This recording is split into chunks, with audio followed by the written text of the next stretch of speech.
नमस्कार मित्रों, फिर से आज मैं एक नया वीडियो लेकर के हाजिर हूँ। जो इस वीडियो में हम लोग देखने का प्रयास करेंगे झारखंड का इतिहास। इस झारखंड के इतिहास को समझने का प्रयास करेंगे कि झारखंड के इतिहास को पढ़ा कैसे जाए और उसका सिलेबस क्या क्या हो सकता है, झारखंड के इतिहास के अंतर्गत क्या शामिल हो सकता है।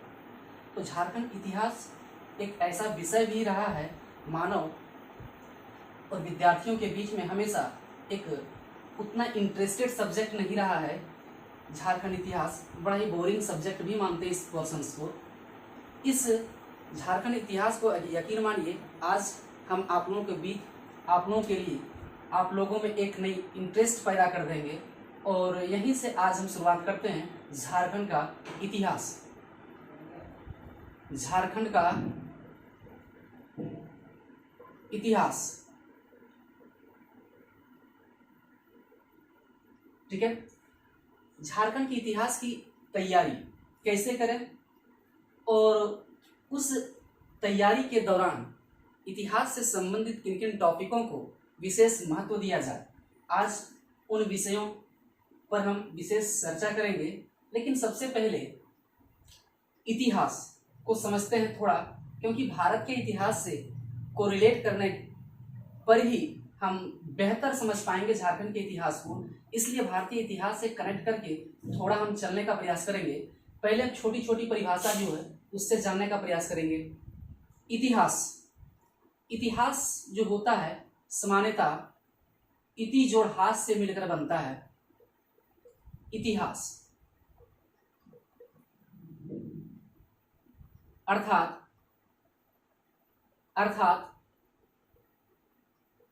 क्या होता है? अर्थात अतीत का अध्ययन ही इतिहास कहलाता है। इतिहास कहलाता है।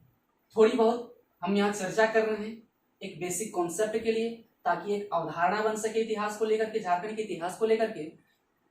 अब ये इतिहास जो ह्रास, अब यहाँ समझते हैं कि ये इतिहास हो गया। अब इतिहास को किन किन भागों में बांटा जाता है? अगर हम देखें इतिहास को किन किन भागों में बांटा जाता है, तो ये इतिहास को सामान्यतः 3 भागों में बांटकर अध्ययन करते हैं। पहला प्राचीन इतिहास, दूसरा मध्यकालीन इतिहास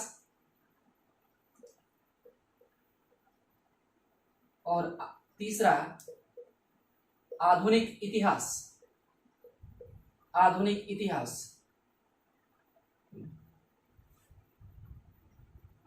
इतिहास को समझने के लिए ये आखिर इतिहास को 3 भागों में क्यों बांट दिया गया, अनेक इतिहासकारों ने इन भागों को विशेषताओं के आधार पर इसे अलग किया गया है। प्राचीन इतिहास से मध्यकालीन इतिहास के बीच में कुछ एक कॉमन विशेषता पाई गई, उन विशेषता के आधार पर इसे नामांकन कर दिया गया, ठीक है।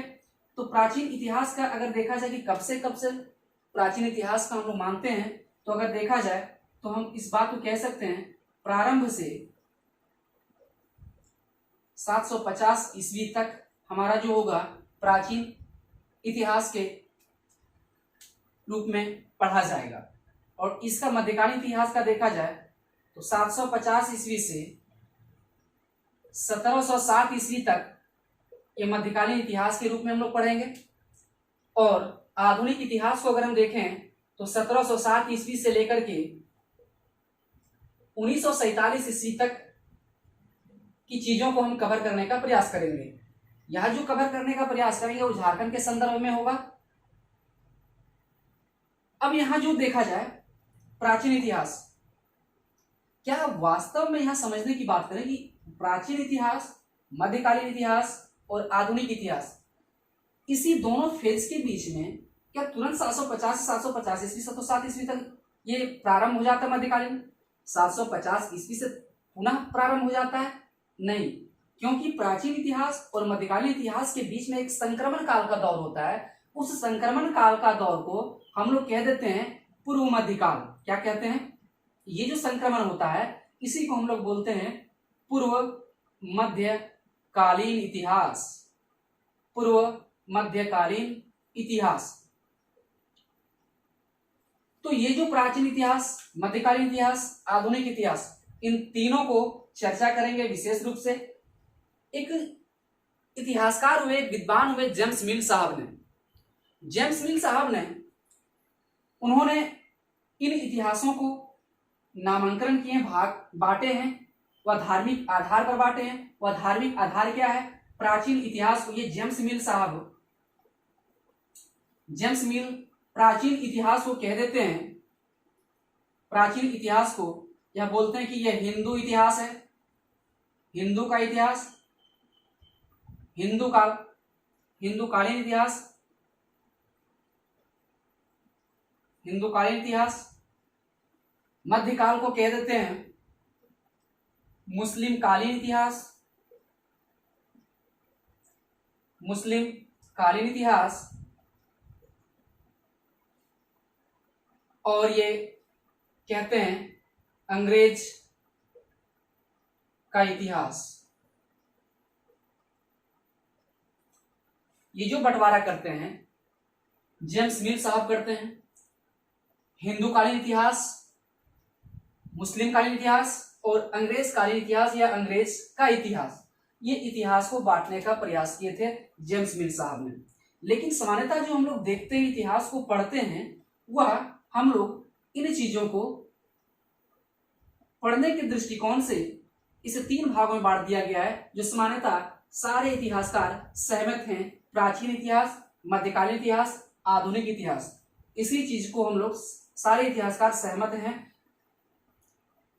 प्राचीन इतिहास का कार्यकाल कितना, अगर पूछा जाए प्राचीन इतिहास कब से कब तक पढ़ा जाता है, तो प्रारंभ से 750 ईस्वी तक के इतिहास को क्या कहा जाता है? हम लोग पढ़ते हैं प्राचीन इतिहास के संदर्भ में। मध्यकालीन इतिहास 750 ईस्वी से 1707 ईस्वी तक की घटना को शामिल किया जाता है मध्यकालीन इतिहास में, और 1707 ईस्वी से लेकर के 1947 ईस्वी तक की घटना को शामिल किया जाता है आधुनिक इतिहास में। अब हम लोग एक एक करके इन चीजों को बात करेंगे, इन तमाम चीजों में कि झारखंड के संदर्भ में प्राचीन इतिहास में क्या क्या पढ़ेंगे हम लोग, मध्यकालीन इतिहास में क्या क्या शामिल किया जाएगा, और आधुनिक इतिहास में हम लोग क्या क्या पढ़ेंगे झारखंड के संदर्भ में। उन तमाम विषयों को हम शामिल करते हुए आगे की बातचीत करेंगे। इसे अब हम मिटाते हैं।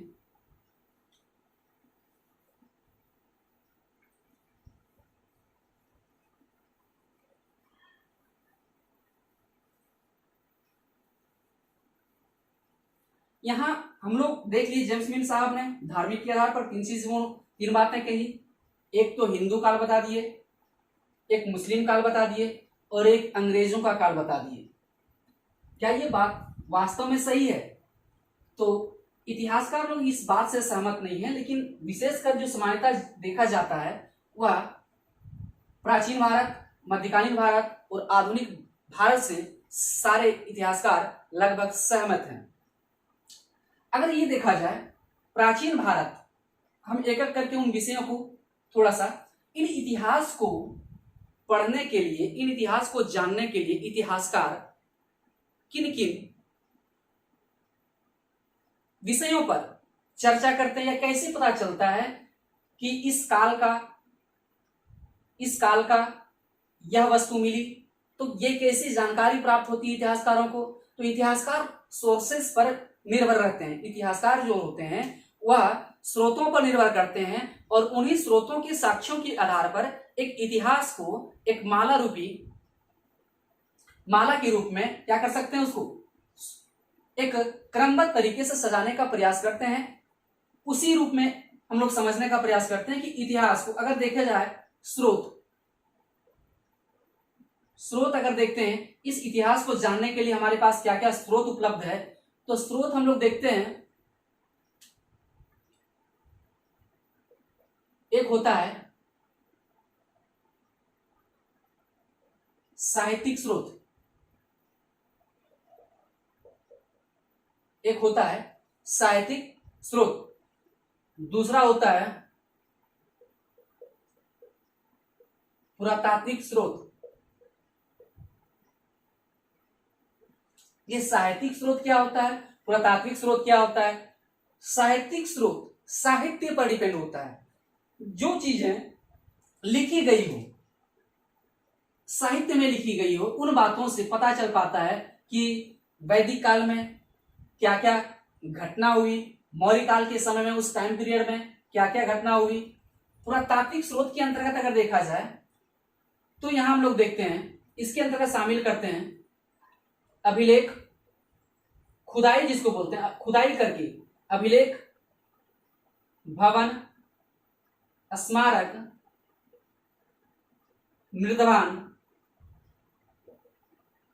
मृदभान और सिक्के पर निर्भर होते हैं इतिहासकार लोग।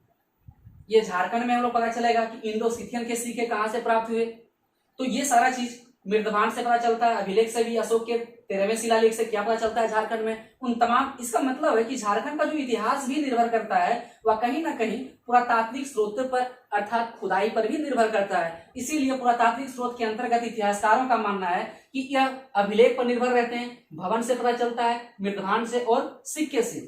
उसी प्रकार साहित्य में अगर देखा जाए, धार्मिक साहित्य,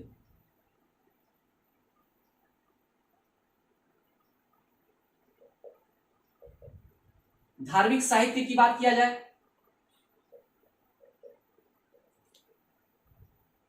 ठीक है, साहित्यिक स्रोत के अंतर्गत धार्मिक साहित्य आता है। अब इसी धार्मिक साहित्य के अंतर्गत हम देखें वैदिक साहित्य, बौद्ध साहित्य,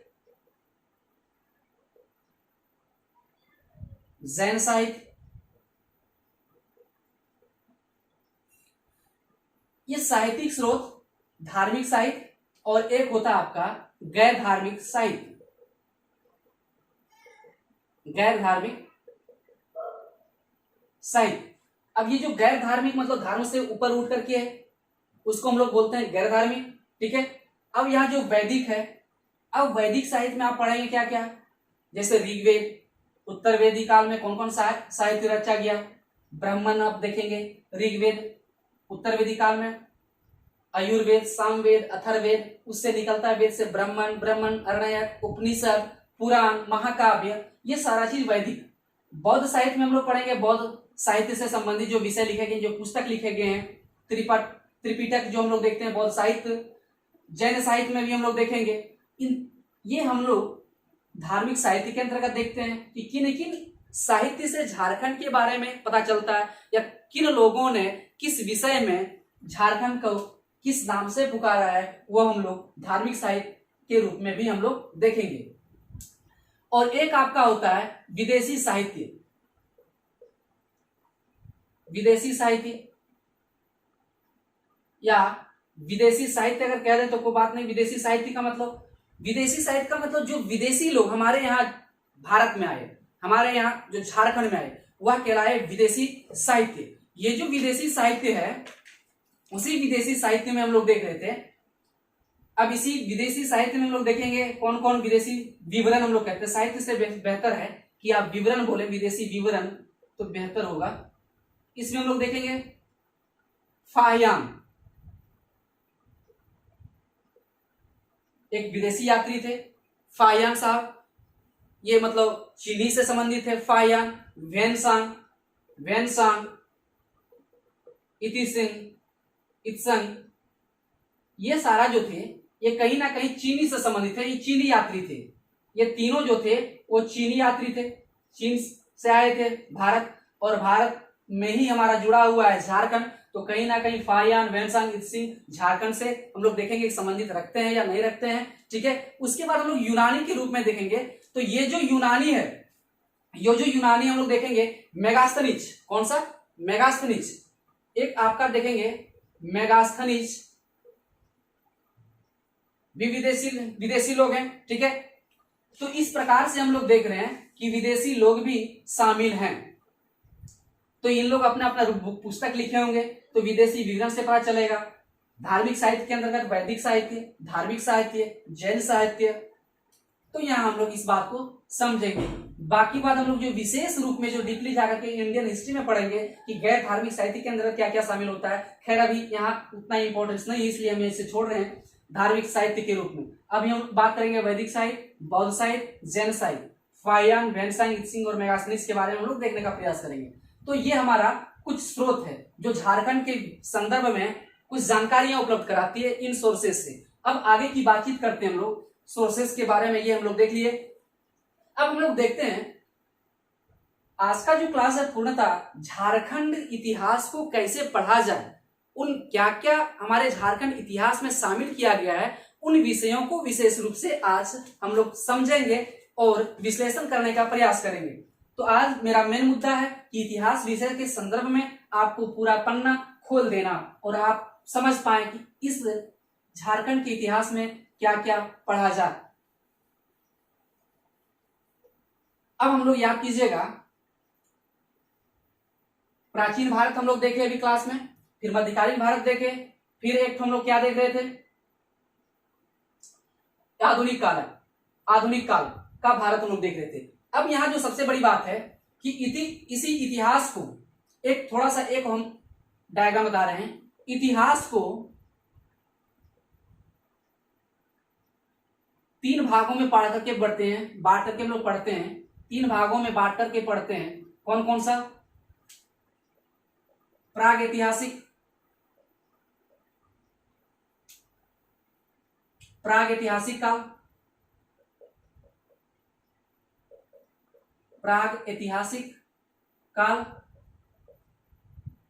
आद्य ऐतिहासिक काल, आद्य ऐतिहासिक, आद्य ऐतिहासिक काल, और एक होता आपका ऐतिहासिक काल। इतिहास को हम लोग समझ रहे हैं, प्राग ऐतिहासिक काल, आदि ऐतिहासिक काल, ऐतिहासिक काल। ये 3 नामांकन किया गया है। ये 3 जो नामांकन किया गया है वो अलग अलग विशेषताओं के संदर्भ में अलग किया गया। इतिहासकार लोग इतिहास को बढ़ते हैं 3 भागों में बांट करके भी पढ़ते हैं, प्राग ऐतिहासिक काल, आदि ऐतिहासिक काल, ऐतिहासिक काल। अब हम लोग समझते हैं कि प्राग ऐतिहासिक काल क्या होता है। प्राग ऐतिहासिक काल में कोई लिखित साक्ष्य नहीं मिलता है। यहाँ इस प्राग ऐतिहासिक काल में क्या होता है कि कोई इसमें लिखित साक्ष्य नहीं मिलता है, लिखित साक्ष्य नहीं मिलता है। जब लिखित साक्ष्य नहीं मिलता है तो पढ़ा भी नहीं जा सकता है, या लिखित साक्ष्य और पढ़ा भी नहीं जा सकता है। ठीक है। आदि ऐतिहासिक काल में क्या होता है कि लिखित साक्ष्य तो मिलता है, लिखित साक्ष्य मिलता है, लिखित साक्ष्य मिलता है, लेकिन पढ़ा अभी तक नहीं जा पाया है, पढ़ा नहीं गया है।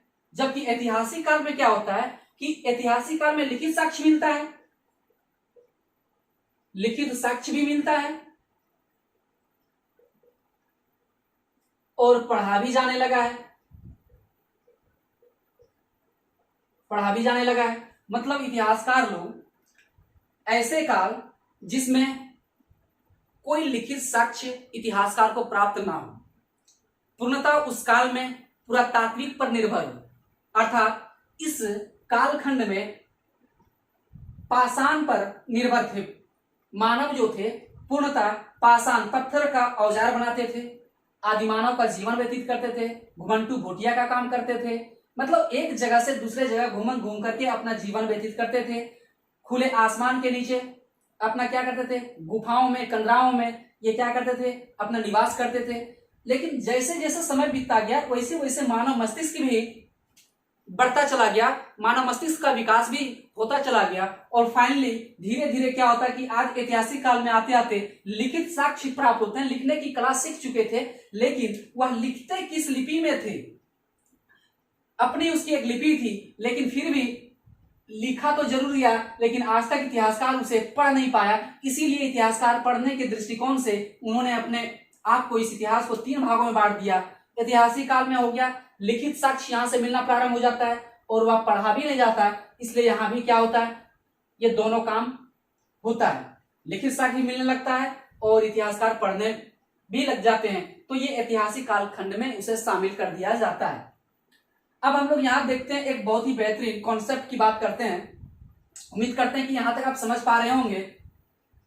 अब यहां देखते हैं, इसे अब हम मिटाते हैं थोड़ा बहुत। इसे प्राग ऐतिहासिक काल के अंतर्गत अगर देखा जाए, ये प्राग ऐतिहासिक काल को हम लोग कह देते हैं पाषाण काल। पूरा का पूरा पाषाण काल था, पत्थरों पर निर्भर था। आदि मानव लोग पत्थरों से अपना औजार बनाते थे, पत्थरों के बर्तन में खाना खाते थे। मतलब हर एक वर्क जो करते थे, हर एक काम वह पत्थर का प्रयोग करते थे। तो इसीलिए इतिहासकारों ने इसे पाषाण काल कह दिया। अगर ये देखा जाए पाषाण काल, अब ये पाषाण काल जो है, इस पाषाण काल को हम 3 कालखंड में बांटते हैं।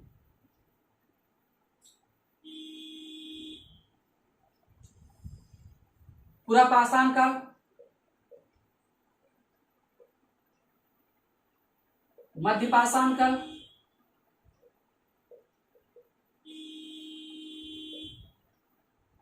नवपाषाण काल। नवपाषाण काल, ठीक है। मतलब प्राग ऐतिहासिक काल को हम लोग पाषाण काल कह सकते हैं और उसी पाषाण काल को इतिहासकारों ने 3 भाग में बांट दिया।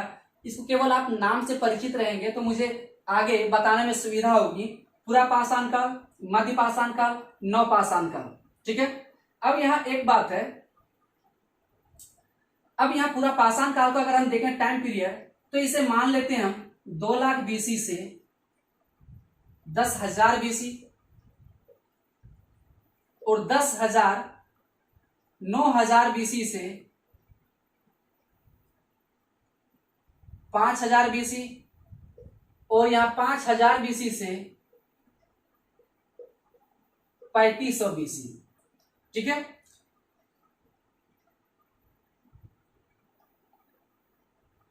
नौ हजार बीसी से 5,000 बीसी, ये आपका हो गया 2 लाख बीसी से 10,000 बीसी। आप इस टाइम पीरियड को विशेष करके खूंटा नहीं गाड़ देंगे, क्योंकि अलग अलग इतिहासकार अलग अलग इससे टाइम पीरियड माने।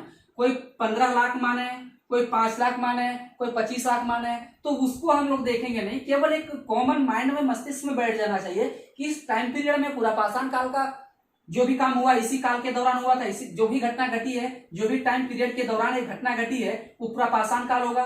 9,000 बीसी से 5,000 बीसी के अंतर्गत जो भी घटना घटा होगा वो मध्य पाषाण काल होगा, और 5,000 बीसी से 3500 बीसी के आसपास में जो भी घटना घटी होगी वह नवपाषाण काल का घटना माना जाएगा। अब यहाँ हम देख रहे हैं, बार बार हम प्रयोग कर रहे हैं बीसी और एडी। इसे हम लोग समझेंगे, पहले इसे हम लोग देख लेते हैं। यहां तक हम लोग समझे। अब आगे की बात करते हैं, पूरा पाषाण काल। अब पूरा पाषाण काल को हम लोग 3 भाग में बांट देते हैं। इसे आप समझ लें, केवल नाम, इसे टाइम हम लोग नहीं दर्शाएंगे। निम्न पूरा पाषाण काल, निम्न पूरा पाषाण काल, मध्य पूरा पाषाण काल, मध्य पूरा पाषाण काल, और उच्च पूरा पाषाण काल। पूरा पाषाण काल, ये आपको हम सब, ये सारा हम नाम लेंगे तो आप समझ जाएंगे कि ये जो कहानी बात हो रही है, निम्न पूरा पाषाण काल, मध्य पूरा पाषाण काल, उच्च पूरा पाषाण काल, कहीं ना कहीं इसी टाइम पीरियड के अंतर्गत शामिल है। इसी बीच की घटना को ही 3 भागों में इतिहासकार बांट दिया है। तो निम्न पूरा पाषाण काल, मध्य पूरा पाषाण काल, उच्च पूरा पाषाण काल, ये पूरा पाषाण काल का है, ठीक है। मध्य पाषाण काल, आप देखेंगे कि मध्य पाषाण काल में देखिएगा कि आदि मानव लोग पत्थरों को औजार से आगे निकल चुके थे। इन लोगों ने क्या किए, धीरे धीरे मध्य पाषाण की ओर अग्रसर हुआ, तो खेती करना धीरे धीरे उन लोग सीख गए। अनाज उपजाना धीरे धीरे सीख रहे थे, खेती करना, अस्थायी जीवन व्यतीत करना भी सीख रहे थे। और फाइनली नवपाषाण काल में एक नई, एक बड़ी क्रांति लाई, वह थी कृषि की क्रांति। और कृषि जैसे ही क्रांति आती है तो नवपाषाण काल पूरे इतिहास में एक बदलाव के जरिए से देखा जाता है नवपाषाण काल को। यह सबसे बड़ी नवपाषाण काल की जो उपलब्धि मानी जाती है वह कृषि क्षेत्र में उपलब्धि मानी जाती है। कृषि का आगमन हो जाता है। अब हम लोग यहाँ देखेंगे ये नवपाषाण काल हो गया। डीप हम जाएंगे नहीं क्योंकि इतिहास अब पढ़ेंगे, वहां हम चर्चा करेंगे। हमको झारखंड समझाना है, इसलिए झारखंड को कनेक्ट करने का हम प्रयास करेंगे आगे चल करके। यहां तक आप समझ पा रहे होंगे नवपाषाण काल। अब हम लोग समझते हैं, अब नवपाषाण काल के बाद आता है ताम्रपाषाण काल। ताम्रपाषाण, इसी से आगे निकलते हुए एक काल आता है ताम्रपाषाण काल। समझेंगे आप, ताम्रपाषाण काल। अब यहां जो ऐतिहासिक काल ताम्रपाषाण काल, ठीक है, मतलब पाषाण का प्रयोग पहले कर ही रहे थे, लेकिन इंसान जो थे मानव तांबा का प्रयोग करना सीख गए थे, तो इसीलिए तांबा और पत्थर का प्रयोग करना सीख गए थे इस काल में आकर आते आते, तो इसीलिए हम लोग ताम्रपाषाण काल भी कह देते हैं। ठीक है, अब धीरे धीरे ये ताम्रपाषाण काल आगे चलता है तो आ जाता है कांस्ययुगीन सभ्यता। ताम्रपाषाण काल में हम लोग देखें इसी को कहते हैं कांस्ययुगीन सभ्यता। और इसी आदि ऐतिहासिक काल में आप पढ़ते होंगे सिंधु घाटी की सभ्यता। सिंधु घाटी की सभ्यता, सिंधु घाटी की सभ्यता किस काल के अंतर्गत आता है? आदि ऐतिहासिक काल के अंतर्गत आता है। इसे कांस्ययुगीन सभ्यता भी बोलते हैं सिंधु घाटी सभ्यता को, क्योंकि ताम्रपाषाण फेज में ये घाटी क्या हो रही है? डेवलप हो रही है, विकास हो रही है, इसीलिए यह सिंधु घाटी सभ्यता। पाषाण काल हम लोग देखिए, पाषाण काल से आगे बढ़ते हैं ताम्रपाषाण काल। ताम्रपाषाण काल से जैसे आगे बढ़ते हैं तो सिंधु घाटी की सभ्यता मिलती है, और सिंधु घाटी की सभ्यता जैसे ही मिलती है, जैसे ताम्रपाषाण काल फेज 1 निकलता है, ताम्रपाषाण फेज 2 या फेज 1 और फेज 2, चरण 1 चरण 2 में, चरण 1 में ताम्रपाषाण काल सिंपल सा तांबा और पाषाण का प्रयोग करते हैं, लेकिन फेज 2 में आते आते वह कांसा का भी प्रयोग करना प्रारंभ कर देते हैं। और जैसे ही कांसा का प्रयोग होता है तो वह एक सिंधु नदी के किनारे स्थित एक सभ्यता का विकास होता है, जिसे कहते हैं सिंधु घाटी की सभ्यता। अब ऐतिहासिक काल में हम लोग यहां से देखते हैं, ऐतिहासिक काल आते हैं। अब हम लोग ऐतिहासिक काल के अंतर्गत आते हैं वैदिक काल। वैदिक काल ऐतिहासिक के अंतर्गत आता है, मतलब ऐतिहासिक का मतलब वैदिक काल से लेकर के वर्तमान समय तक को हम लोग ऐतिहासिक काल खंड के रूप में जानते हैं, इसलिए हम लोग यहां तक हम लोग समझेंगे। वैदिक काल से तमाम आगे की बातचीत को हम लोग रखते हैं ऐतिहासिक काल में। ठीक है, उम्मीद करता हूं कि आप यहां समझ गए होंगे। चलिए आगे की बात करते हैं, अब सिलेबस की बात करते हैं कि अब सिलेबस हम लोग को पढ़ना क्या। सिलेबस तो जारी है, आप इसे कनेक्ट करके रखेंगे। प्राग ऐतिहासिक काल में कौन कौन से आता है, आज ऐतिहासिक काल में क्या आता है। आज ऐतिहासिक काल में सिंधु घाटी सभ्यता झारखंड के संदर्भ में नहीं पढ़ेंगे, क्योंकि यह जो सिंधु घाटी सभ्यता थी वह पाकिस्तान पंजाब के एरिया में फली फूला था। झारखंड से बहुत दूर में यह सभ्यता का विकास हुआ था, इसीलिए इसका असर झारखंड पर कोई भी असर नहीं हो पाया, जिसके कारण झारखंड के इतिहास में सिंधु घाटी की सभ्यता नहीं पढ़ते हैं। इसीलिए हम याद ऐतिहासिक की बात हम नहीं करेंगे, डायरेक्ट हम प्राग ऐतिहासिक काल से ऐतिहासिक कालखंड में हम जंप करेंगे। आप इस बात को समझे रहेंगे। चलिए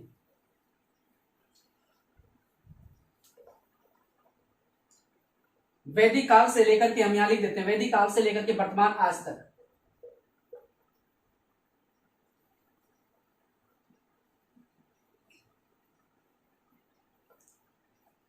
अब हम समझते हैं ऐतिहासिक कालखंड को। अब ऐतिहासिक कालखंड को हम लोग देख रहे थे, इसी ऐतिहासिक काल में हम लोग देखेंगे, ऐतिहासिक काल में हम लोग देखेंगे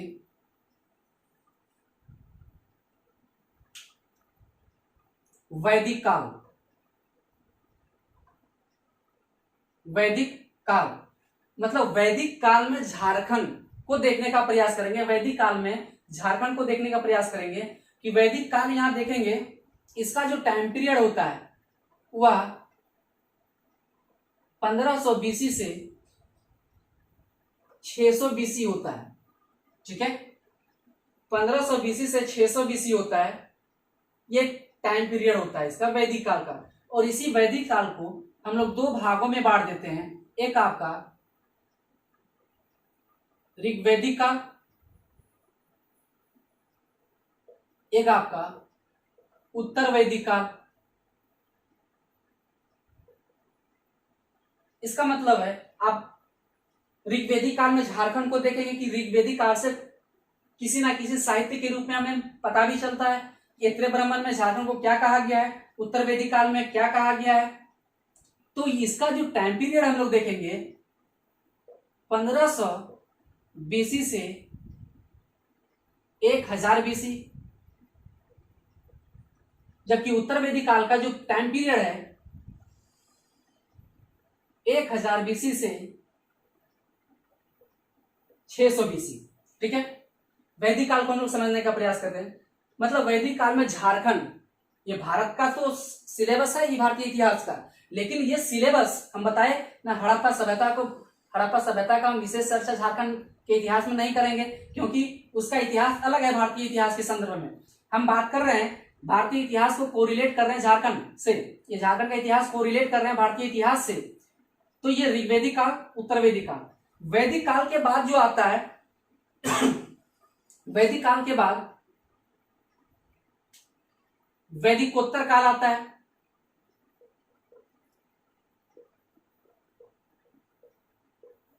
वैदिकोत्तर काल, ये जो वैदिकोत्तर काल है इसका जो टाइम पीरियड है ये 600 बीसी से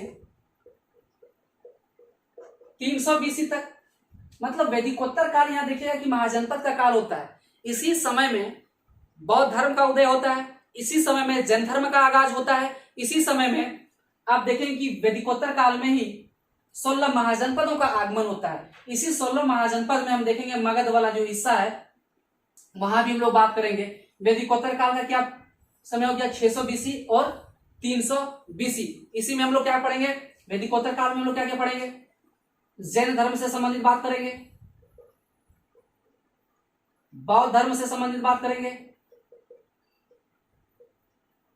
ठीक है, और इसी में महाजनपद की कुछ बात करेंगे।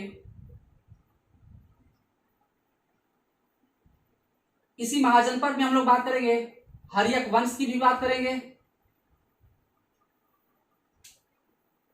और शिशु नागवंश भी बात करेंगे।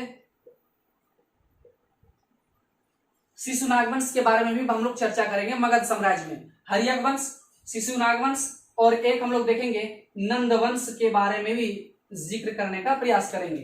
ठीक है, ये हम लोग देख रहे थे महाजनपद में। महाजनपद में हम लोग क्या क्या पढ़ेंगे झारखंड के संदर्भ में, हर्यक वंश के संदर्भ में बात करेंगे और उसके वृहद और नंद वंश के बारे में बात करेंगे। और इसी में हम लोग देखेंगे जरासंध जो आता है, वृहद्रथ जरासंध की भी बात हम यही करेंगे। वृहद्रथ जरासंध की बात करेंगे, यहीं पे हम वृहद्रथ जरासंध की बात भी करेंगे। नंदवंश हो गया। अब आते हैं वैदिकोत्तर काल के बाद मौर्य काल।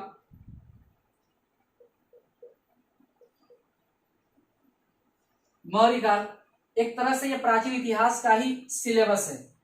मौर्य काल को अगर देखा जाए, अगर हम मौर्य काल की बात करें तो मौर्य काल जो हमारा है 1500 से 600 हम लोग देख लिए। अब ये जो 600 से 300 हम लोग देख रहे थे, 600 से 300 वो हम लोग देख रहे थे, ये कहीं कहीं इतिहासकार 600 से 400 भी लिखता है। इसे याद रखिएगा कि 600 से कहीं कहीं 400 भी इसे लिखता है, तो आप इसे 400 ही कर दें, 400 बीसी कर दें।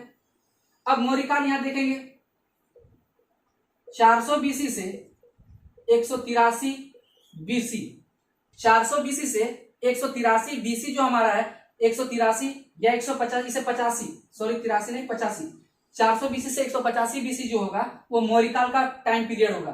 कहीं कहीं ये जो मौर्य काल का हिस्सा है वो कहीं कहीं मौर्य काल में हम लोग देखते हैं 322 भी इसे मान लेते हैं, 600 से 322 मानते हैं, यहाँ भी आपका 322 मानते हैं। कभी कभी इसे भी ध्यान में रहे 322 और इसे भी 322 याद रखिएगा कभी कभी, लेकिन उतना याद भी नहीं रखिएगा क्योंकि टाइम पीरियड से सवाल आता ही नहीं है। केवल टाइम पीरियड हम इसलिए आपको बता रहे हैं ताकि आप उस काल की घटनाओं को अन्य काल की घटनाओं से कोरिलेट कर सकें। इसलिए हम मौर्य काल की क्या बता रहे हैं, एक टाइम पीरियड बता रहे हैं ताकि सपोज कीजिए कि ये 400 में 184 बीसी में क्या घटना घटा। अब इसी समय मौर्यकाल में उस वक्त का राजा कौन था, ये हम लोग टाइम पीरियड से हम लोग पता कर पाएंगे। मौर्यकाल में हम लोग देख लिए, इसी मौर्यकाल में हम लोग क्या क्या पढ़ेंगे देख लेते हैं झारखंड के संदर्भ में। चंद्रगुप्त मौर्य के बारे में हम लोग देख लेंगे, चंद्रगुप्त मौर्य के बारे में। मौर्य काल में हम लोग जो पढ़ेंगे वो चंद्रगुप्त मौर्य के बारे में पढ़ेंगे, और एक आपका पढ़ेंगे अशोक के बारे में। अशोक के 13वां शिलालेख से झारखंड के बारे में जानकारी मिलती है, वहां हम लोग विस्तृत चर्चा करने का प्रयास करेंगे। मौर्य काल हो गया आपका, चंद्रगुप्त मौर्य, और अशोक के बाद में हम लोग करेंगे जैसे अशोक का 8वीं प्रदेश जो बोला जा रहा था, झारखंड को 8वीं क्यों बोला जाता था, तो कहीं ना कहीं ये अशोक झारखंड के बारे में जानकारी देते हैं।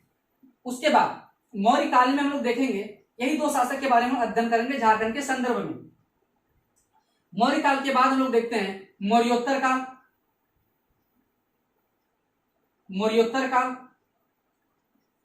अब यहां जो मौर्योत्तर काल है, अब इसी मौर्योत्तर काल में हम देखेंगे 185 बीसी से मौर्योत्तर काल में देखेंगे 185 बीसी से 300 एडी तक, 185 बीसी से 300 ईस्वी तक, ये एडी और बीसी हम बताएंगे कुछ देर में। मौर्योत्तर काल में 185 बीसी से 300 ईस्वी तक शासन होता है।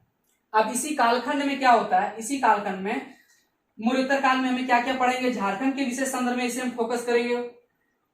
इसी मौर्योत्तर काल में हम पढ़ने का प्रयास करेंगे। इसी मौर्योत्तर काल में पढ़ेंगे इंडो ग्रीक। देखेंगे कि मौर्योत्तर काल में भारत में अनेक विदेशी आक्रमणकारी आए थे, इंडो ग्रीक आए थे। Indo Greek, Scythian, Kushan, Pahlava, ये सब सारे भारत के आक्रमणकारियों भारत में आए थे और आक्रमण किए थे। इसी क्रम में कहीं ना कहीं इस आक्रमणकारी का प्रभाव झारखंड पर भी पड़ा। इसी क्रम में हम देखते हैं कि रोमन साम्राज्य के सिक्के मिलते हैं। हम लोग यहां बात करेंगे रोमन साम्राज्य के सिक्के की बात करेंगे। रोमन साम्राज्य के सिक्के की बात करेंगे। ये जो रोमन साम्राज्य के सिक्के जो मिलते हैं वो सिंहभूम क्षेत्र में मिलते हैं। ये सवाल बनने की गुंजाइश हमेशा रहेगी, इसलिए याद रखिएगा कि रोमन साम्राज्य के सिक्के सिंहभूम में मिली थी। इसी रोमन साम्राज्य में हम देखेंगे कि उसके बाद इंडो सीथियन सिक्के प्राप्त हुआ था। रोमन साम्राज्य के बाद इंडो सीथियन, कौन सा, इंडो सीथियन सिक्के प्राप्त हुआ था। इंडो सीथियन के सिक्के प्राप्त हुए थे। इंडो सीथियन के सिक्के हम यहां लिख देते हैं थोड़ा सा। इंडो सीथियन के सिक्के, ये जो इंडो सीथियन के सिक्के प्राप्त हुए थे कहां प्राप्त हुए थे, इंडो सीथियन का जो सिक्के प्राप्त हुए थे वो कहीं ना कहीं चाईबासा में थे, कहीं ना कहीं चाईबासा में प्राप्त हुआ था। तो ये जो इंडो सीथियन के जो सिक्के मिले थे वह चाईबासा में मिला था। ये जानकारी हमें चाईबासा देता है कि इंडो सीथियन साहब का भी सिक्का प्राप्त हुआ था झारखंड से। एक होता है कुषाण कालीन सिक्के प्राप्त होते हैं, ये जो हम देख रहे हैं। एक आपका होता है कुषाण कालीन सिक्का, कुषाण कालीन सिक्के भी प्राप्त होते हैं। ये जो कुषाण कालीन सिक्के जो प्राप्त होते हैं वो रांची से प्राप्त होते हैं। कहां प्राप्त होते हैं, रांची से। ये कहां प्राप्त होते हैं, रांची से। कुषाण कालीन सिक्के रांची से। तो आप इसे याद रखिएगा कि मौर्य काल में चंद्रगुप्त मौर्य के बारे में हम लोग को विशेष से पढ़ना है, अशोक के बारे में पढ़ना है। लेकिन मौर्योत्तर काल में हम लोग देखेंगे जिस प्रकार से Indo Greek, Scythian, Pahlava, Kushan विदेशी आक्रमणकारी भारत में आए थे, उन आक्रमणकारियों का झारखंड पर भी विशेष प्रभाव पड़ा था। इसी संदर्भ में हम लोग झारखंड में कुछ सोर्सेस मिलते हैं, कुछ स्रोत मिलते हैं, कुछ सिक्के मिलते हैं। उस सिक्के से पता चलता है कि कौन कौन सा शासक हमारे झारखंड में या कौन कौन सा विदेशी लोग हमारे झारखंड में आए। तो रोमन साम्राज्य के सिक्के प्राप्त होते हैं कहां से, सिंहभूम। इसका मतलब है कि सिंहभूम क्षेत्र में उस समय के लोग आए हुए थे। इंडो सीथियन के सिक्के चाईबासा से प्राप्त होता है, कुषाण कालीन के सिक्के रांची से प्राप्त होता है। तो इसी क्रम में हम लोग यहाँ देख रहे थे। एक बात यहाँ ध्यान रखिएगा कि ये जो झारखंड का क्षेत्र में, झारखंड का क्षेत्रीय राजवंश जो होता है, झारखंड का क्षेत्रीय राजवंश का शुरुआत जो होता है, झारखंड का क्षेत्रीय राजवंश की शुरुआत अगर देखें तो 1ली सदी में भी होता है। लेकिन झारखंड का क्षेत्रीय जो राजवंश है उसको हम लोग गुप्तोत्तर काल के बाद हम लोग उसको अध्ययन करेंगे। उसके बाद हम लोग देखेंगे कि कहां तक आगे हम लोग मौर्योत्तर काल के बाद गुप्त काल बात करते हैं हम लोग। कौन सा, इसी से हम यहाँ मौर्योत्तर काल से यहाँ आगे आते हैं गुप्त काल। यहाँ हम लिख देते हैं, यहाँ से यहाँ पे आप लिख लीजिएगा आप लोग अपना कॉपी में गुप्त काल। गुप्त काल। अब मौर्योत्तर काल 185 से 300 बीसी की बात कर रहा था, जबकि गुप्त काल 300 से 600 बीसी की बात करता है, सॉरी एडी की बात करता है। 300 एडी से 600 एडी तक बात करता है, मतलब कहीं 550 भी कहता है, कहीं 600 भी आता है, तो उससे कोई भी टेंशन लेने की जरूरत नहीं है। इतिहास एक फनी सब्जेक्ट है, यदि आप इसे समझ पाए तो आपका इतिहास आपके जीवन को बदल सकता है, आप में एक वह खुशी लाएगा ताकि आप हमेशा जीवन भर इसे भूल नहीं पाएंगे। गुप्तकाल मतलब इतिहास को, ये गुप्तकाल 300 ईस्वी से 600 में लोग देखें। अब इस गुप्तकाल में झारखंड के संदर्भ में हमें क्या क्या पढ़ना है, इसमें लोग देखेंगे समुद्रगुप्त की बात करेंगे। इसमें क्या क्या पढ़ेंगे, समुद्रगुप्त की बात करेंगे, चंद्रगुप्त द्वितीय की बात करेंगे। अब यहां समुद्रगुप्त की बात करेंगे, समुद्रगुप्त की बात करेंगे, चंद्रगुप्त द्वितीय की बात करेंगे। इसी चंद्रगुप्त द्वितीय को हम लोग बोलते हैं विक्रमादित्य। विक्रमादित्य चंद्रगुप्त द्वितीय को हम लोग क्या बोलते हैं, विक्रमादित्य भी बोलते हैं चंद्रगुप्त द्वितीय को, ठीक है। उसके बाद हम लोग देखेंगे चंद्रगुप्त द्वितीय के समय में ही फाहियान साहब भारत आए थे। फाहियान साहब भारत आए थे, तो ये जो फाहियान साहब हैं, तो कहीं ना कहीं ये फाहियान इसके शासनकाल में भारत आए थे। फाहियान, ठीक है, लगभग 405 ईस्वी के आसपास में शायद आए थे फाहियान, 405 ईस्वी के आसपास में ही आए थे भारत। तो चंद्रगुप्त द्वितीय के संदर्भ में, चंद्रगुप्त द्वितीय विक्रमादित्य के शासनकाल में कौन आए थे, तो फाहियान आए थे। तो फाहियान ने झारखंड को किस संदर्भ में, किस नजरिए से देखा, उनके साहित्य उसके बारे में पढ़ेंगे। उसके बाद हम लोग गुप्तोत्तर काल देखेंगे। गुप्त काल के बाद गुप्तोत्तर काल देखेंगे।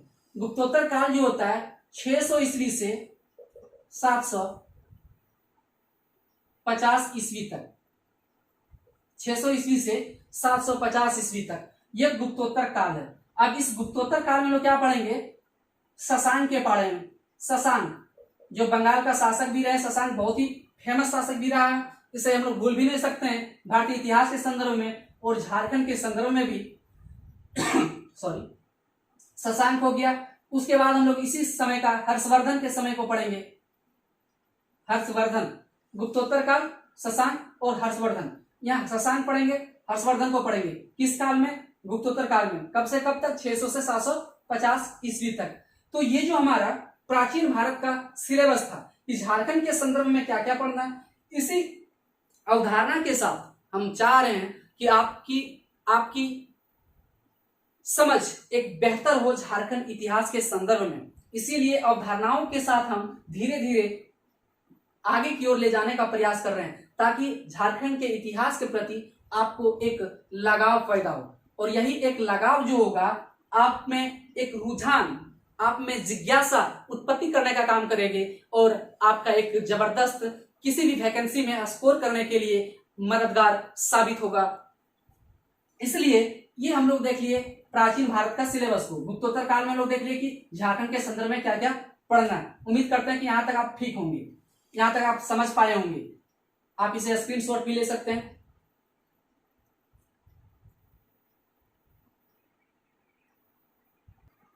ठीक है, हम उम्मीद करता हूं कि स्क्रीनशॉट ले लिए होंगे आप। इसे मिटा देते हैं। अब आते हैं हम लोग, ये प्राचीन भारत का सिलेबस को हम लोग देखने का प्रयास किए। अब हम लोग आते हैं मध्यकालीन भारत का। इसमें एक चर्चा और हम लोग बात करेंगे प्राचीन भारत के ही संदर्भ में। हम लोग थोड़ा सा एक हम लोग देख लेते हैं झारखंड का, प्राचीन भारत के संदर्भ में ही हम लोग बात करेंगे झारखंड का क्षेत्रीय राजवंश। क्षेत्रीय राजवंश, इसका एक अलग चैप्टर ही बनाएंगे हम। झारखंड का क्षेत्रीय राजवंश, इसे अलग से ही हम लोग देखेंगे। झारखंड का क्षेत्रीय राजवंश में कौन कौन सा राजवंश है, इसे हम लोग देखने का प्रयास करेंगे कि झारखंड का जो क्षेत्रीय राजवंश क्या है। जिस प्रकार से मौर्य काल में एक केंद्रीकृत शासन था, वही मौर्योत्तर काल में विकेंद्रीकृत शासन था, कि वहां से राजा लोग अलग अलग अपना शासन वर्ग चलाते थे, अलग अलग राजवंश स्थापित करते थे। इसी क्रम में भी झारखंड में भी कहीं ना कहीं क्षेत्रीय राजवंश की स्थापना भी लोकल राजाओं ने किया। इसी क्रम में हम लोग देखेंगे मुंडा राज। मुंडा राज की स्थापना होता है, जो सबसे पहले झारखंड में मुंडा राज की स्थापना करने का प्रयास किया। मुंडा राजवंश के बाद हम लोग देखेंगे नागवंश। मुंडा राजवंश के बाद जो स्थापना किया गया वह था नागवंश की स्थापना किया। फिर रक्सैल वंश की स्थापना की गई थी। फिर रक्सैल वंश की स्थापना की गई थी।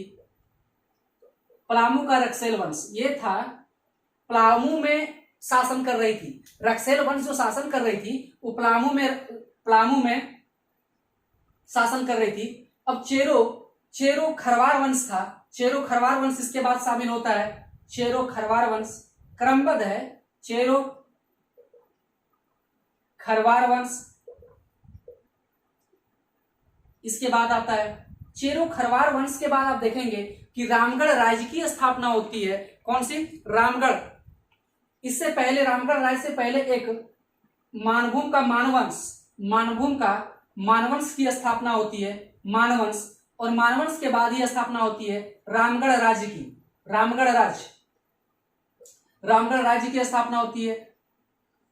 और रामगढ़ राज्य के बाद जब स्थापना होती है, रामगढ़ राज्य के बाद हम लोग देखेंगे तो रामगढ़ राज्य के बाद जो हम लोग देखेंगे वह था खड़गडिहा राज्य। कौन सा था? खड़गडिहा राज्य। रामगढ़ राज्य जो था, रामगढ़ राज्य, वो कहीं ना कहीं इसके बाद खड़गडिहा राज्य की स्थापना हुई थी। खड़गडिहा राज्य की स्थापना हुई थी। उसके बाद हम लोग देखने का प्रयास करेंगे खड़गडिहा राज्य के बाद इसकी जब समाप्ति होती है, इसी के ऊपर पंचेत राज्य का स्थापना होता है। पंचेत राज, सिंह वंश, ढाल वंश की स्थापना होता है। पंचेत वंश, सिंह वंश और ढाल वंश की स्थापना होता है। तो ये जो झारखंड का क्षेत्रीय राजवंश है, इसे हम क्रमबद्ध रूप से इसे देखेंगे और ये क्रमबद्ध रूप से ही है, इसे हम देखने का प्रयास करेंगे। ये सिलेबस हम बता रहे हैं, इसलिए हम ज्यादा आगे नहीं बातचीत करेंगे। तो हम लोग देख रहे थे मुंडा राज, नागवंश, रक्सैल वंश के बाद कौन आया? चेरो खरवार वंश। चेरो खरवार वंश के बाद कौन आया? मानवंश। फिर रामगढ़ राज्य की स्थापना, फिर खड़गडिहा की राज्य की स्थापना। ये 1368 के आसपास में मेरे ख्याल से रामगढ़ राज्य की स्थापना हुई थी। रामगढ़ राज्य की स्थापना 1368 में हुआ था। कब से? 1368 ईस्वी में हुआ था। पंचेत वंश, सिंह वंश और ढाल वंश। अब हम लोग देखते हैं मध्यकालीन इतिहास। अब हम लोग बात करते हैं प्राचीन भारत का इतिहास हम लोग देख लिए। अब हम लोग देखेंगे मध्यकालीन इतिहास। मध्यकालीन इतिहास से हम मिटा ही देते हैं, एक स्पेस मिल जाएगा हमें। इसे ले लीजिए स्क्रीनशॉट आप लोग।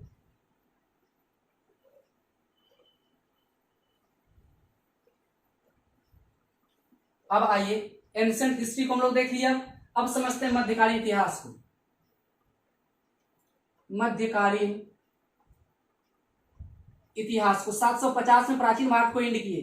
अब ये जो मध्यकालीन इतिहास है आपका 750 से 1707 ईस्वी तक है, औरंगजेब की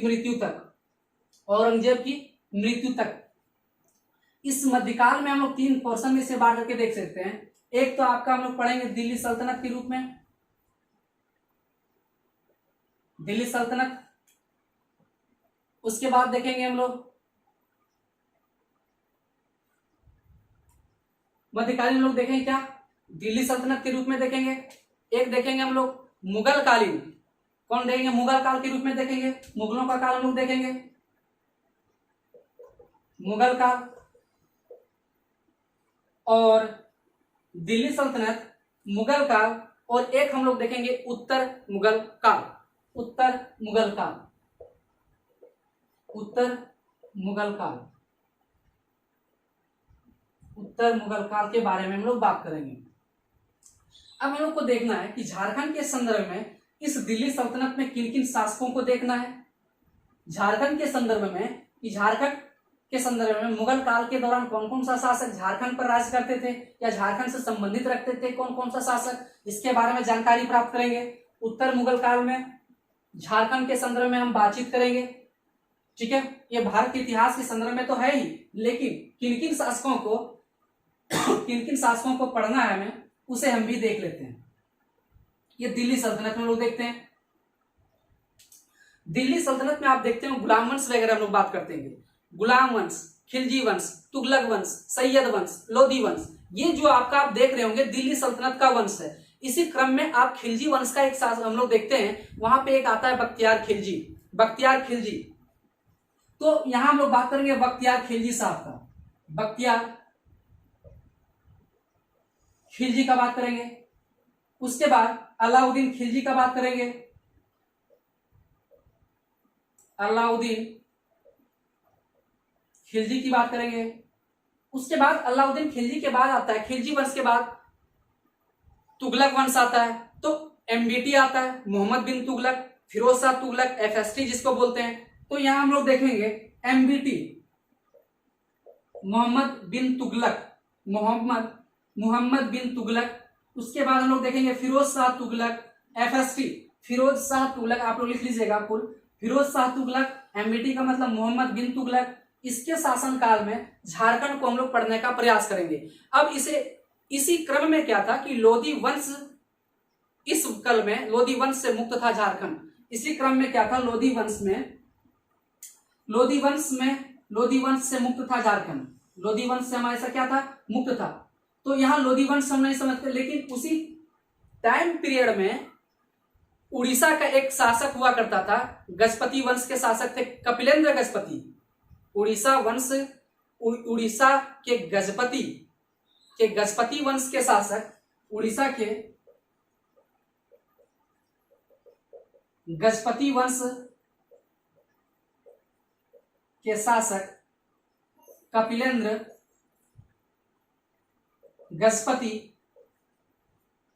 गजपति थे, जो झारखंड से क्या होते थे, जो झारखंड से आक्रमण, मतलब झारखंड से क्या होता था, झारखंड के शासकों से युद्ध होता था।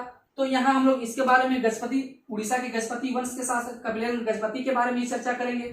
यहाँ बात हो गया दिल्ली सल्तनत के बारे में, इन 5 बिंदुओं पर बात करेंगे। इसके बाद हम लोग आते हैं मुगल काल। अब मुगल काल में किसे किसे हम लोग पढ़ेंगे, अब देखते हैं मुगल काल में। यहाँ मुगल काल में देखेंगे आपको आदिल शाह द्वितीय की बात करेंगे। किसकी बात करेंगे, आदिल शाह द्वितीय की। तो ये जो आदिल शाह द्वितीय की बात करेंगे। अब इसी क्रम में देख रहे हैं आदिल शाह द्वितीय, उसी समय शेरशाह आए थे, शेरशाह की बात करेंगे, मुगल काल से ही संबंधित है ये। शेरशाह के काल में झारखंड की स्थिति को देखेंगे। शेरशाह के बाद हुमायूं को पढ़ेंगे हम लोग कि हुमायूं के समय झारखंड की क्या स्थिति थी, शेरशाह, हुमायूं। उसके बाद हम लोग देखेंगे अकबर के बारे में देखेंगे, अकबर के काल में झारखंड की स्थिति को देखेंगे। जहांगीर के समय में देखेंगे शाहजहां। झारखंड में जो प्रवेश शाहजहां हुआ, जहांगीर, शाहजहां। अंग्रेजों का जो प्रवेश हुआ था, वह मुगल शासक कौन था जिस समय अंग्रेजों का प्रवेश झारखंड में हुआ था, वह था जहांगीर के समय में ही झारखंड में अंग्रेजों का प्रवेश माना जाता है। तो ये सब हम लोग आगे की बातचीत करेंगे, लेकिन यह फिलहाल शाहजहां हो गया। कौन सा, शाहजहां। उसके बाद हम लोग शाहजहां में इसी समय में हम लोग पढ़ेंगे शाहजहां। अब इसका जो टाइम पीरियड है शाहजहां का, छोटा नागपुर खास का नागवंश पढ़ेंगे, छोटा नागपुर वंश का, छोटा नागपुर वंश का नागवंश पढ़ेंगे। नागवंश शाहजहां के शासनकाल में ही छोटा नागपुर वंश के नागवंश के राजा कौन थे, तो ये बातचीत करेंगे हम लोग। छोटा नागपुर खास का नागवंश, छोटा नागपुर खास का नागवंश। उसके बाद छोटा नागपुर के बाद हम लोग देखेंगे, इसी छोटा नागपुर में हम लोग देखेंगे पलामू का चेर वंश।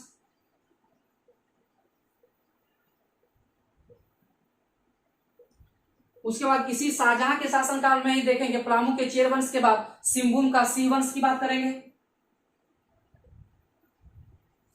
सिंहभूम का सी वंश, मतलब शाहजहां के शासनकाल में पलामू के चेरवंश का शासक कौन था, छोटा नागपुर खास के नागवंश जिस समय था, शाहजहां शासन कर रहे थे उस वक्त।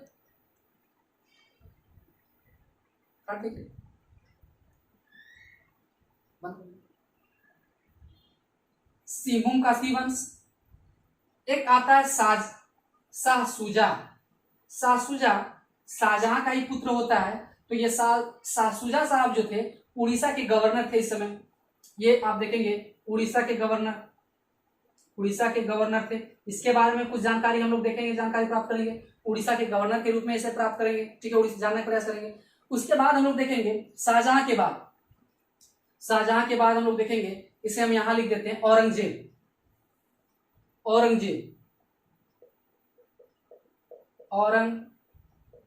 इसे मिटा देते हैं औरंगजेब। अब ये जो औरंगजेब है, औरंगजेब के शासनकाल में हम लोग देखेंगे कि झारखंड का स्थिति क्या थी। तो झारखंड का यहां भी देखेंगे छोटा नागपुर, खासकर नागवंश यहां भी देखेंगे। जब मुगल काल में औरंगजेब शासन कर रहा था, उसी समय छोटा नागपुर खासकर नागवंश में शासन कौन कर रहा था। इस प्रकार से सवाल आपसे पूछा जा सकता है। छोटा नागपुर खासकर नागवंश,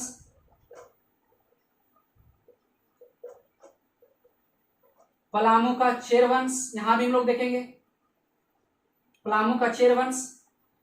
और यहां भी हम लोग देखने का प्रयास करेंगे सिंहभूम का सी वंश, पलामू का चेर वंश। और यहां हम लोग देखेंगे अदर भी हम लोग देखने का प्रयास करेंगे, अदर वंश या अन्य वंश भी हम लोग देख लेंगे, बात करेंगे अन्य वंश के बाद एटसेट्रा हम लोग देखेंगे एटसेट्रा। औरंगजेब की बात हो गया। अब ये जो औरंगजेब, अब हमारा जो मध्यकालीन सिलेबस था हम लोग को मुगल काल में जो हम लोग पढ़ना का, अब उत्तर मुगल काल में हम लोग एक सरबुलंद खां के बारे में पढ़ेंगे। उत्तर मुगल खां के बारे में हम लोग इसके बारे में, अब इसे आप एक बार नोट कर लीजिए, स्क्रीनशॉट ले लीजिए। उत्तर मुगल काल में कौन कौन शासक के बारे में पढ़ेंगे उसके बारे में कुछ बताएंगे। चलिए उत्तर मुगल इसे मिटाते हैं हम थोड़ा सा। उत्तर मुगल काल में कौन कौन शासक हम लोग देख रहे हैं, सरबुलंद खां के बारे में पढ़ेंगे हम। सरबुलंद खां के बारे में चर्चा करेंगे। उत्तर मुगल काल में हम लोग किसके बारे में चर्चा करेंगे, सरबुलंद खां। मतलब मुगल काल के बाद, मतलब शाहजहां मृत्यु के बाद जो काल समय जो शासक जो गद्दी पर आए थे उसी को बोलते हैं उत्तर मुगल काल। सरबुलंद खां भी इसी समय आए थे, सरबुलंद खां भी थे। उसके बाद था पलामू राजा रंजीत राय। पलामू राजा कौन थे, रंजीत राय।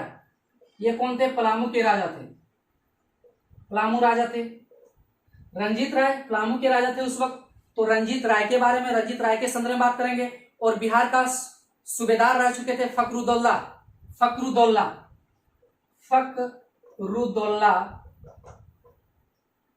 ये बिहार का सूबेदार थे, बिहार का सूबेदार के रूप में काम कर चुके थे। तो फकरुद्दौला की बात करेंगे। उत्तर मुगल काल में फकरुद्दौला एक हिदायत अली खां जो थे, इसके बारे में बात करेंगे। हिदायत अली खां एक पॉइंट है, हम लोग देखेंगे बाद में, क्रमबद्ध है। हम चाह रहे हैं कि आपका मस्तिष्क में अगर ये आपका जो टेबल जो बताया जा रहा है, ये सिलेबस जो बताया जा रहा है झारखंड के संदर्भ में, अगर आपके मस्तिष्क में फिट हो गया तो आपका इतिहास भी आपके मस्तिष्क में फिट हो जाएगा। उम्मीद करते हैं कि ये सारा चीज आपको बेहतर ढंग से समझ पा रहे होंगे। ये यूट्यूब के इतिहास में ये पहली बार आपके बीच में लेकर के आए हैं। बहुत ही मेहनत के बाद हम आपको ये सारा चीज आपको दे पा रहे हैं। तो मुझे उम्मीद है कि आप इसे बेहतर ढंग से पढ़ पाएंगे झारखंड को और समझ पाएंगे। उत्तर मुगल काल हो गया। अब इसी उत्तर मुगल काल में अब हम लोग देखते हैं, ये आपका मध्यकालीन इतिहास का सिलेबस इतना है, झारखंड के संदर्भ में हम लोग इतना बात करेंगे। इसे स्क्रीनशॉट लीजिए आप। उसके बाद हम लोग बात करेंगे आधुनिक इतिहास की बात करेंगे। कौन सा, आधुनिक इतिहास, आधुनिक इतिहास की बात करेंगे। ठीक है, ले लिया आप लोग। चलिए इसे हम मिटाते हैं।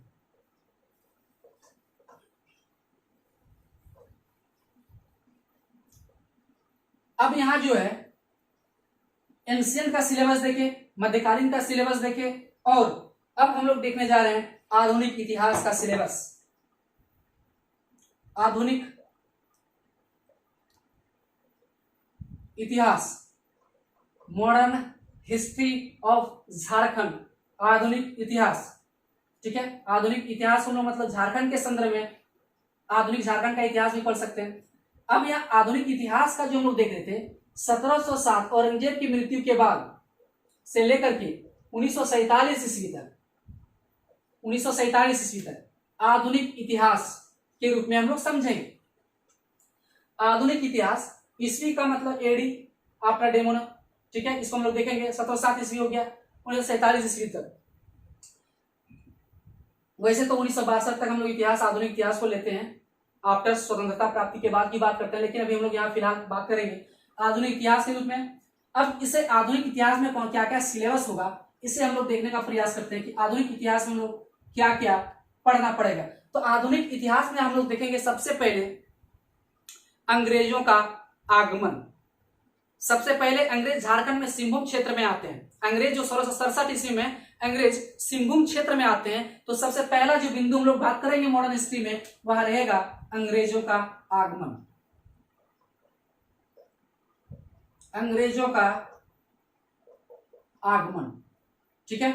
अब ये अंग्रेजों के आगमन, अब अंग्रेजों के आगमन के बाद हम लोग देखेंगे जनजातीय विद्रोह। जनजातीय विद्रोह हम लोग देखेंगे, यहां हम बात करते हैं जनजातीय विद्रोह। बहुत सारी जनजातीय विद्रोह भी हुआ। जनजातीय विद्रोह, अब इसी जनजातीय विद्रोह में हम लोग देखेंगे कि कौन कौन सा विद्रोह हम लोग को पढ़ना है। प्रमुख रूप से हम लोग इसमें देखेंगे ढाल विद्रोह, जो 1767 ईस्वी में जगन्नाथ ढाल के नेतृत्व में हुआ था। चुवाड़ विद्रोह, जो 1769 में चुवाड़ों के द्वारा हुआ था। पहाड़िया विद्रोह, हम पहले देख लेते हैं ढाल विद्रोह।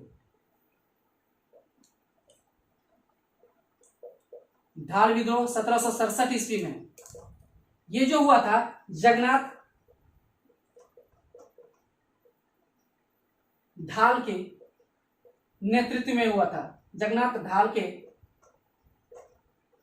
नेतृत्व में हुआ था 1767 ईस्वी में। आप देख लेंगे 1757 प्लासी का युद्ध हुआ था, ठीक है। 1765 में आप देखेंगे 1757 प्लासी, फिर बक्सर का युद्ध आया था 1765।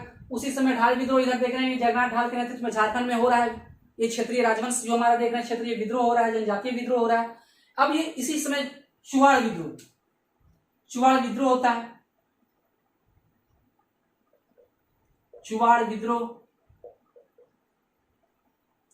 1769 ईस्वी में होता है।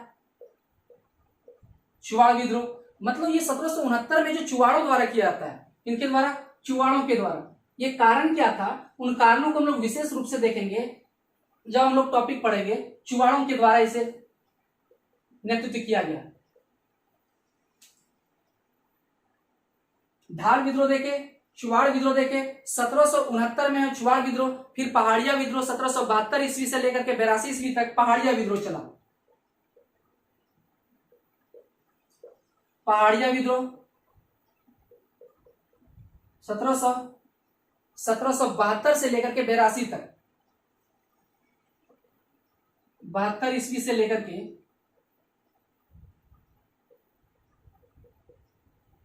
82 ईस्वी तक ये पहाड़िया विद्रोह चला। 1772 से लेके ये जो पहाड़िया विद्रोह रमना याहड़ी, हम लोग देख पा रहे होंगे कि रमना याहड़ी के द्वारा इनका नेतृत्व किया गया था। रमना याहड़ी नेतृत्व करता थे, रमना याहड़ी नेतृत्व करता थे, ठीक है। 1772 से 1782 पहाड़िया विद्रोह होता है। पहाड़िया विद्रोह के बाद तमाड़ विद्रोह होता है 1782 में। तमाड़ विद्रोह आप इसे बेहतर ढंग से समझ पाएंगे। तमाड़ विद्रोह 1782 में। ये तमाड़ विद्रोह कब हुआ था, 1782 में, ठाकुर भोलानाथ के नेतृत्व में। ठाकुर भोलानाथ के नेतृत्व में, ठीक है। तमाड़ विद्रोह जो हुआ था ठाकुर भोलानाथ के नेतृत्व में। आपसे यहाँ एक सवाल बन भी जाएगा, तो इसे आप याद भी रखेंगे कि तमाड़ विद्रोह कब हुआ था, 1782 में। किसके नेतृत्व में, तो ठाकुर भोलानाथ के नेतृत्व में। उसके बाद आया था तिल का आंदोलन 1783 में। तिल का आंदोलन, तिल का आंदोलन 1783 ईस्वी में। ठीक है, ये जो तिल का आंदोलन 1783 में चला था वह था रील का मांझी। ठीक है, ये जो मांझी लोग थे, ये जो हम लोग देख रहे थे कि तिल का मांझी हम लोग देख रहे थे, तिल का मांझी यहाँ नेतृत्व कर रहे थे, तिल का मांझी, इनके नेतृत्व कर रहे थे तिल का मांझी। कौन कर रहे थे? नेतृत्व करता कौन थे? तिल का मांझी। तो तिल का आंदोलन कब हुआ था? इन्हीं के नेतृत्व में हुआ था आंदोलन, इसीलिए इसी के नाम पर, इन्हीं के नाम पर तिल का आंदोलन रखा गया। और यह आंदोलन संपादित कब हुआ था? तो 1783 ईस्वी में तिल का। अब हम लोग देख रहे थे चेरो विद्रोह 1800 से 1802 में, चेरो विद्रोह, इसी बीच में था चेरो विद्रोह। 1800 से लेकर के 1802 ईस्वी में चेरो विद्रोह का आंदोलन चल रहा था। और इनके जो नेतृत्वकर्ता थे वह थे भूखन सिंह। कौन थे? भूखन सिंह। तो इनके नेतृत्वकर्ता कौन थे? भूखन सिंह। भूखन सिंह कौन थे नेतृत्वकर्ता? ठीक है, चेरो विद्रोह। अब हम लोग पहला देख लिया ढाल विद्रोह, चुआड़ विद्रोह, पहाड़िया विद्रोह, तमाड़ विद्रोह, तिलका विद्रोह, चेरो विद्रोह। अब हम लोग देखेंगे हो विद्रोह। हो विद्रोह, क्या नाम है इसका? हो विद्रोह। हो विद्रोह। इसी के बाद हम लोग देख रहे हैं कोल विद्रोह।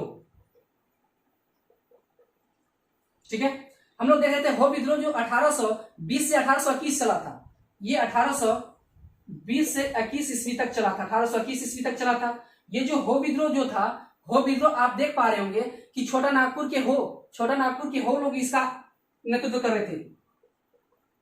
छोटा नागपुर के हो जनजाति जो थे वही लोग क्या कर रहे थे? नेतृत्व कर रहे थे। जबकि ये कोल विद्रोह हम लोग देख रहे थे, कोल विद्रोह 1831 में हुआ था। सुरगा मुंडा 1831 ईस्वी में सुरगा मुंडा नेतृत्व कर रहे थे। सुरगा मुंडा नेतृत्व कर रहे थे। कोल विद्रोह का नेतृत्व कौन कर रहे थे? सुरगा मुंडा कर रहे थे। वहीं भूमिज विद्रोह हुआ था। भूमिज विद्रोह 1832 में हुआ था। भूमिज विद्रोह 1832 ईस्वी में। भूमिज विद्रोह कब हुआ था? 1832 ईस्वी में गंगा नारायण सिंह के नेतृत्व में हुआ था। कब हुआ था? किसने नेतृत्व किया था? गंगा नारायण सिंह। गंगा नारायण सिंह। थोड़ा सा यह वीडियो पूरा लंबा जाएगा, लेकिन आपका मस्तिष्क में हमेशा के लिए बैठ जाएगा।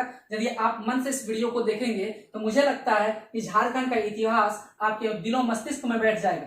भूमिज विद्रोह 1832 ईस्वी में गंगा नारायण सिंह। उसके बाद हुआ था संथाल विद्रोह। संथाल विद्रोह 1855 में सिद्धो कानू। संथाल विद्रोह। अब हम यहां थोड़ा सा लिख दे रहे हैं, यहां पे आगे, इसी को आगे बढ़ाते हुए संथाल विद्रोह। संथाल विद्रोह, यहां जो संथाल विद्रोह हम लोग देख पा रहे होंगे, संथाल विद्रोह 1855 में हुआ था।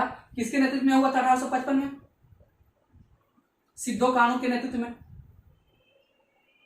सिद्धो कान्हू के नेतृत्व में, सिद्धो कान्हू के नेतृत्व में संथाल विद्रोह। हम यहां लिख दे रहे हैं, आप समझ जाए कि नेतृत्व करता ही है। संथाल विद्रोह के बाद हम लोग देखेंगे ये जो संथाल विद्रोह था, संथाल विद्रोह फिर सफड़ा आंदोलन चला था। सफड़ा आंदोलन 1870 ईस्वी में चला था। सफड़ा आंदोलन, सफड़ा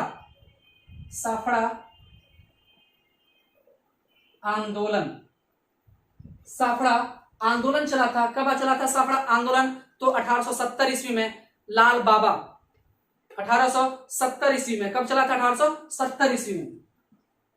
1870 ईस्वी में लाल बाबा के नेतृत्व में, लाल बाबा के नेतृत्व में, लाल बाबा सफाड़ी, या इसको बोलते हैं सफाड़ी, लाल बाबा सफाड़ी, लाल बाबा सफाड़ी बोलते हैं, लाल बाबा सफाड़ी। अब यहां जो 1870 ईस्वी में हम लोग देख रहे थे कि लाल बाबा सफाड़ी के नेतृत्व में था। इनका एक दूसरा भी नाम था, क्या ये आपका था? लाल हेम्ब्रम। क्या नाम था? लाल हेम्ब्रम। लाल हेम्ब्रम, इसी का दूसरा नाम था लाल हेम्ब्रम। लाल हेम्ब्रम। ठीक है, अब आगे चलते हैं। सफड़ा आंदोलन के बाद हम लोग देखेंगे, सफड़ा आंदोलन के बाद उल गुलाम या तो खरवार आंदोलन 1874 में ईस्वी में हुआ था। खरवार आंदोलन भागीरथी मांझी के नेतृत्व में। खरवार आंदोलन, खरवार आंदोलन, ये खरवार आंदोलन हो गया आपका। ये जो खरवार आंदोलन 1875, ये खरवार आंदोलन 1874 ईस्वी में कब हुआ था? 1874 ईस्वी में। इसका नेतृत्व करता कौन थे? ये खरवार आंदोलन का जो नेतृत्व करता थे वह था भागीरथी मांझी। क्या था? भागीरथ मांझी थे। कौन थे? भागीरथ मांझी। भागीरथ मांझी खरवार आंदोलन के नेतृत्व करता थे भागीरथ मांझी। उसके बाद खरवार आंदोलन के बाद उल गुलान आंदोलन चलाया गया था 1895 ईस्वी में। उल गुलान आंदोलन, उल गुलान आंदोलन 1895 ईस्वी में चलाया गया था। उल गुलान आंदोलन, जो इसे महान आंदोलन का भी संज्ञा दिया जाता है। ये नेतृत्व करता इनके थे बिरसा मुंडा साहब। बिरसा मुंडा साहब इसके नेतृत्व करता थे। तो इनका नेतृत्व करता कौन थे? बिरसा मुंडा। बिरसा मुंडा साहब नेतृत्व करता थे। तो एक टाना भगत आंदोलन फिर लास्ट में चला, एक आपका टाना भगत आंदोलन। टाना भगत आंदोलन, टाना भगत जो आंदोलन चला था वह 1914 ईस्वी में चला था। कब चला था? 1914 ईस्वी में। इसके नेतृत्व करता कौन था टाना भगत के? तो इसका जो नेतृत्व करता था जतरा भगत। 1914 ईस्वी में जतरा भगत के नेतृत्व में आंदोलन चलाया गया था।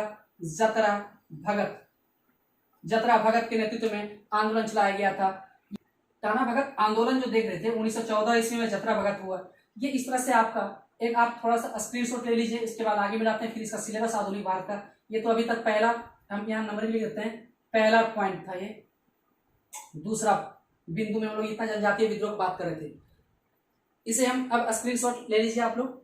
इसे मिटाते हैं अब हम।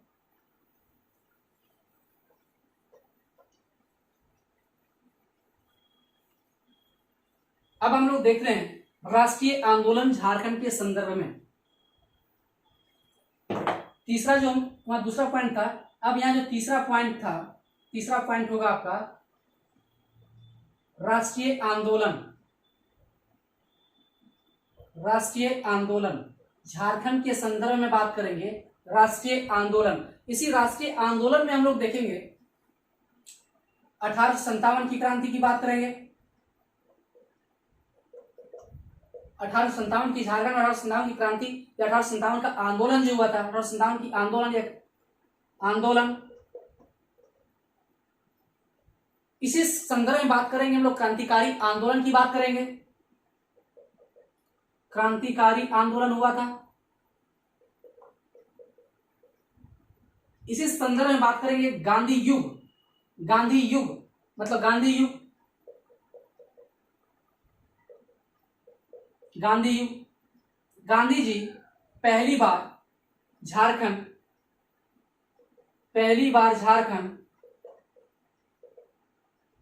पहली बार जो झारखंड आए थे 4 जून 1917 को। कब आए थे झारखंड? 4 जून 1917 को रांची। कहां पहुंचे थे? रांची। ठीक है, मतलब पहली बार झारखंड 4 जून 1917 रांची। ठीक है, रांची पहुंचे थे पहली बार। गांधी युग हम लोग देखने का प्रयास करेंगे। फिर गांधी युग के बाद हम लोग देखेंगे झारखंड में असहयोग मूवमेंट हुआ, असहयोग आंदोलन चला। असहयोग आंदोलन, उसी गांधी युग के बाद असहयोग आंदोलन हम देखेंगे। असहयोग आंदोलन के बाद हम लोग देखने का बात प्रयास करेंगे स्वराज पार्टी। स्वराज पार्टी,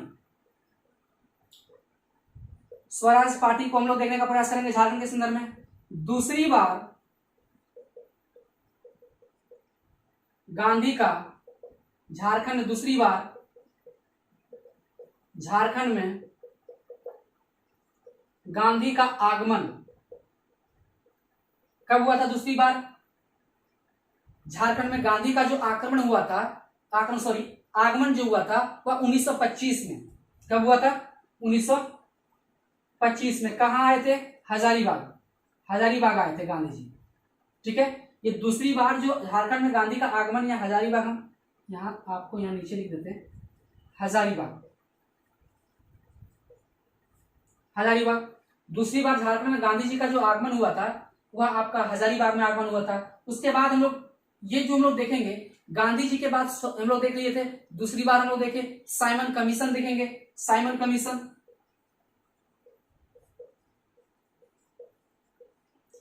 सविनय अवज्ञा आंदोलन, सविनय अवज्ञा आंदोलन। साइमन कमीशन के बाद सब सविनय अवज्ञा आंदोलन को देखने का बात करेंगे।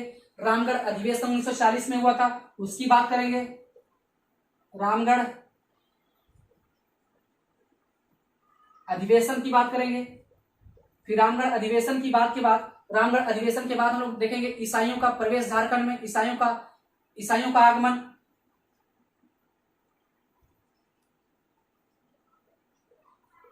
ईसाइयों का आगमन देखेंगे झारखंड में, ईसाइयों का आगमन देखेंगे। इसी ईसाई के आगमन के बाद भारत छोड़ो आंदोलन में झारखंड की भूमिका को देखेंगे। आगे हम यहां लिख देते हैं, इसी बिंदु को हम लोग यहां लिख देते हैं, भारत छोड़ो आंदोलन में, भारत छोड़ो आंदोलन में झारखंड की भूमिका, भारत छोड़ो आंदोलन में झारखंड की भूमिका को देखेंगे। उसके बाद भारत छोड़ो आंदोलन के बाद झारखंड आंदोलन का प्रयास करेंगे सीखने, झारखंड आंदोलन को देखेंगे, झारखंड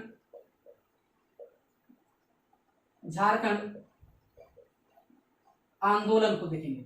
ये जो आपको झारखंड आंदोलन हो गया आपका, ये आपका मॉडर्न इतिहास में, झारखंड के इतिहास में हमें इतना टॉपिक को कवर करना है और ये मेरी जिम्मेदारी है कि आपको एक एक टॉपिक को बेहतर ढंग से समझाने का प्रयास करेंगे। अब विश्वास मानिए कि आपका झारखंड का जो इतिहास है आपके मन मस्तिष्क में, दिलो जान में छप जाएगा। इसलिए आज ये मैंने सिलेबस को कवर करने का प्रयास किया ताकि एक ओवरऑल आपके मन में बैठ जाना चाहिए कि हमें पढ़ना क्या है झारखंड इतिहास में।